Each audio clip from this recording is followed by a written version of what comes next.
Well, I don't know where you're watching this, but today in Windsor, it is eerie. We have a lot of smoke, ashes falling from the fires up in the mountains. So it's kind of weird here. Um, I wanted to share with you a really, really great story.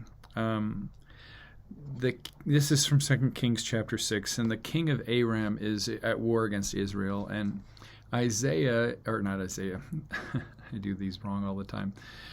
Elisha is telling the king of Israel exactly what the king of Aram is going to do next, and so they have a great advantage in war. You know, if you know exactly what your enemy is going to do, you have a really great advantage.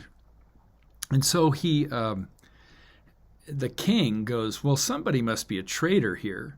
And they finally figure out that it's Elijah who's doing it. And it's funny text. The messenger to King Aram says, it's Elijah. He seems to know exactly what you're up to, as though he was sitting in your bedroom listening. And so the king of Aram goes, well, you know, if I capture Elijah, well then I'll solve this problem. So he sends a huge army to go capture Elijah.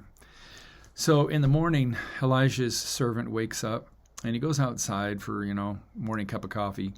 And he sees this huge army, and he runs back into the room where Elijah wakes him up, Elisha is.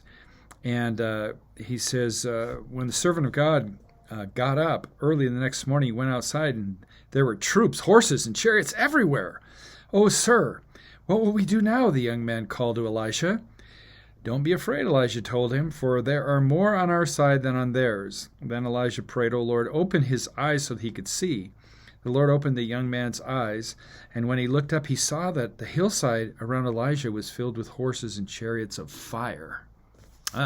So God's around. This is something that when you have God's Holy Spirit, you see what God is up to through Jesus Christ. And the rest of the story is pretty cool too, because it doesn't go like you think it would go. It goes more like the way Jesus would have it go. What happens next is Elijah prays and makes them all blind. The whole army is now blind. They can't see a thing in front of them.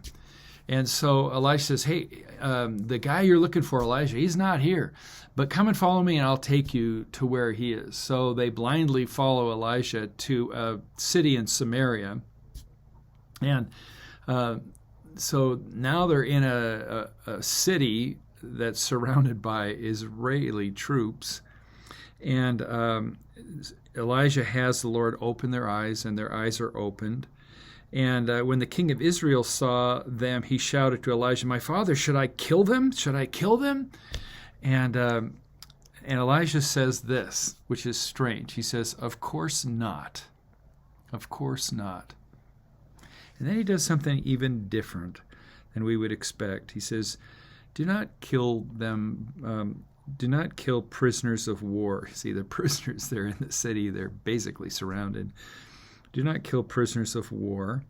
Give them food and drink, and send them home again to their master." So then the king puts on this great feast for these soldiers, treats them very well. I mean, he could have had them all killed.